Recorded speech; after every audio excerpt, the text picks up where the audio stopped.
right, guys, welcome back to the ALGS channel. Hope you guys are all doing well and having a great day so far. A lot to dive into and discuss in today's video. We're going to be talking about what in the world is going on with Daltoosh, obviously a known content creator in the scene as well. A lot of pros like Dropped and also Imperial How giving their conversation or their update opinions about what actually happened to him and TSM. And also we've got to talk about a roster announcement that is very exciting, developing and has already developed now in the APAC North scene as well. A lot of fans were a little worried as North American organizations were pulling out from the scene, and ALGS in general did not look too promising with the organization standpoint. But finally, especially after these partnerships were announced, it seems like more teams are getting involved and organizations are now joining back, at least this one specifically, that we're excited to see as well. Also, we got to talk about the schedule as we are going to be following it pretty soon with Pro League starting. So like the video, subscribe to the channel if you want to stay up to date all things ALGS related. Without further ado, let's go ahead and dive right into this. First thing I want to make mention of, just a little conversational topic here. Jayhawk, another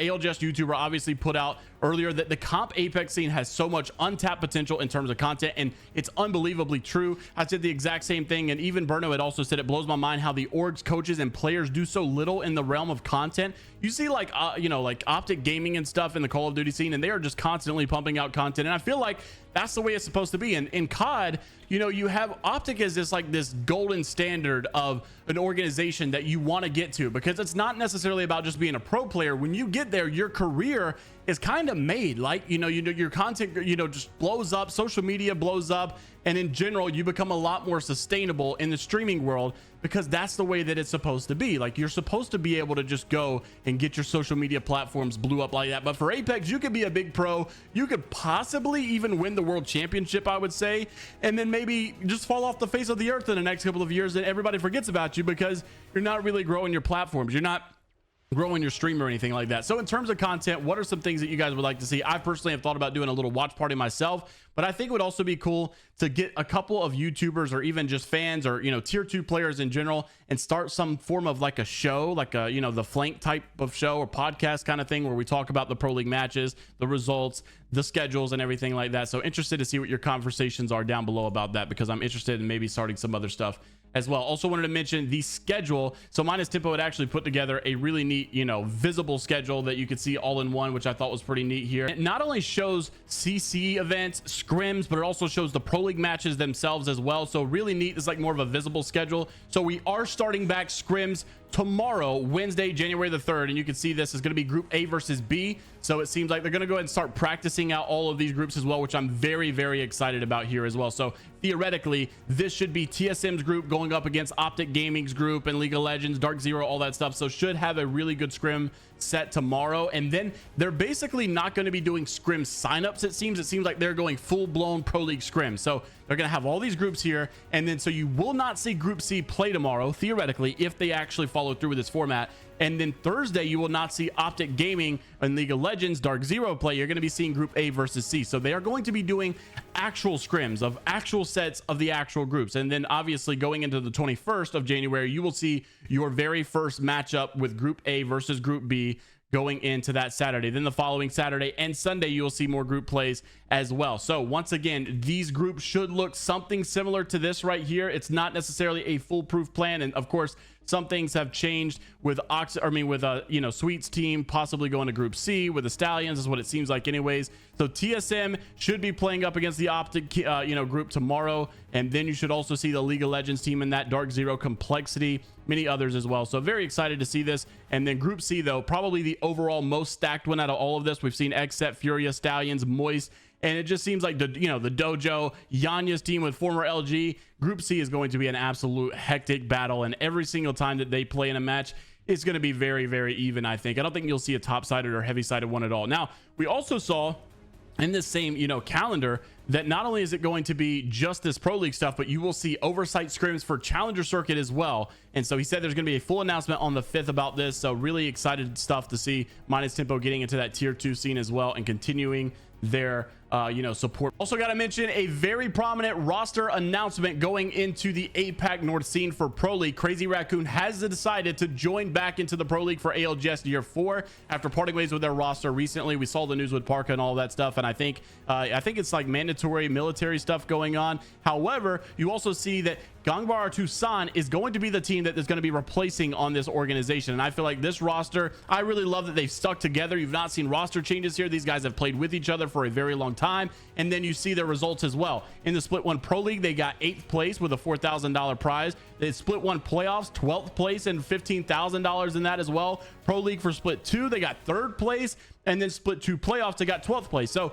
very consistent. And even though it's not necessarily like a big top 3 whatever at LAN, it is still consistent considering there's 40 teams there, and they're also probably an underdog. They're free agent roster. They have been free agents for a very long time, and they've been outplacing these teams that have been signed by big organizations as well. And so for them to do this, really good stuff from them. Now, they also did qualify for champs as well, which is commendable, but only a 32nd place. So, not their best tournament, but still, this team is outperforming many teams that are signed and backed by organizations. So just thought that was commendable and very excited to see this roster. My biggest takeaway from this is that this roster has not made changes. They're sticking together. They've been playing together for quite some time. I really love it. And I really want Apex to take that route more often. Not that I don't like roster changes. Of course, roster changes they're fun, they're content, but I would like to see people be able to support these teams more long term. People really get behind TSM, not only because they're TSM and it's Hal and all that stuff, but that team normally sticks together and they normally stay together for quite some time. And of course, you'll see like roster changes every now and then, but I really want to see teams stick it out together a little bit more often. Also wanted to mention the news going on with Daltoosh. Obviously, he posted yesterday, and I think a lot of people were a little shocked, but I think there's also some explanations that pro players wanted to dial into here as well. So Daltoosh had posted that yesterday was his last official day being a content creator for TSM, an incredible org, and he was lucky to call it home for 2 years. Thank you for everything. But as of today, he's a unrestricted free agent looking for a new org and excited for what's to come. Now, Dropped, Imperial, Hal all had some comments on this as well. Want to show you guys what they thought, and especially how esports in general is perceived for content creation going into the future. Roll the clip. Money. People aren't Welcome back, Puma. Esports orgs are down bad. Thanks for your concern. Viewers does not equal skill, but it does equal money. You know what I'm saying? It does equal money. I'm not surprised. I thought that was gonna happen way earlier. Way earlier because it's like his viewership has went off a cliff. He doesn't stream as much as he used to. When he first got signed. Damn. Holy shit. That was a little harsh. Well, I mean, I don't know. I think that you want to put it that way, pretty much everyone's fucking viewerships fell off a cliff on Apex. Daltoosh is literally banned from ALGS shit. So he could have never blown up to Wiggs level in terms of watch parties. I feel like Toosh's watch parties were also like different than like Wiggs, Like Toosh would kind of get like hammered and just kind of like be funny during the watch parties, but I don't think people really want to watch that consistently. You know what I'm saying? Toosh saying TSM is no, that's not. I mean, he was basically just saying what the truth is, that crafting a 301 for you, Rogue. Thank you. When it comes to esports, I think like another thing that people don't really understand is when you're a content creator, bro, they're really, I don't know. I have this opinion. I don't really know like the back end of things, but from what I've noticed, it seems like when you're a content creator on an esports org, did you pick up the purple light? It seems like, what are you really like when did I ping it off bringing on? the org? I thought you pinged. I don't know. That's just my personal opinion on it. Obviously, if orgs consistently keep signing, I think it might have been something else. not just straight content creators, obviously there's merit to it. Like I think that if you're a fucking, I think if you're an absolute massive content creator, like where the hell are all these people at? maybe you can justify it. I don't know. It's just like crazy to me that orgs do that. Was the Marvin? Because like for like pro players, right? It's like they sign me, No, I I stream interacted with him. the same way a content creator rewarded would. me. Obviously, not all pros are like this, right? Some pros aren't Sounds like like this. an interesting interaction. I basically do everything that I don't know. like, we I just just gave me I a think that purple pro lane there. players could do just the same thing as a content creator while In front of me, there's a also guy. Might be a solo, he's competing. like running away from. It definitely is. I a don't know. solo The 'cause content he's- creator they're thing on making orgs flush. is like kind of a weird Leaning behind here. topic. Yeah, I know. I'm not really a good example because I'm probably I'm on the higher end of streaming hours and stuff of Is pros. he running? Yeah, But- you got through this. What do you I mean? I look at these content creators on I certain crafted it orgs, for you, and I'm bro. like, Why did you craft like- it? Isn't it your favorite? I don't know, bruh. I mean, it is my favorite, but I'm like, what is Yeah. really going on? Like, You want to what is wing what is the job? What's the job it's like a drug I description? just You know what I gotta get away mean? from. Like what? Like what's the fucking you know, duties? Drop you take. Yeah, I mean, Hal isn't wrong though. When it comes to Touche, like he probably doesn't have as many viewers as he used to back when he first signed. But I think that's pretty much every Apex content creator in the game, right? There you Like, go. you know what Not that my viewer average used to be, chat?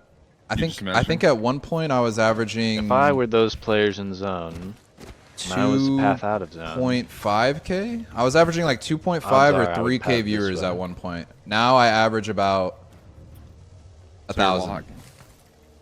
No. So I mean, yeah, it's like basically cut in half. Dude, don't Even blow more. the cover.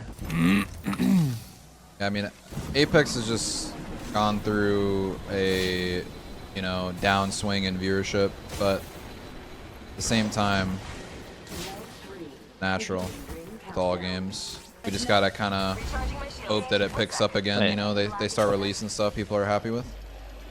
So interested to see what you guys have to say about all the topics down in the comment section below. Let me know what you think of that roster announcement as well. Pretty excited for other regions to have their appearance as well at LANs this year, because honestly, I'm a North American fan being from North America, but I really would like to see another region take it home as well. So let me know down below what you think. Like the video, subscribe if you want to stay up to date all things ALGS related. Until the next time, we will see you all later, Gators.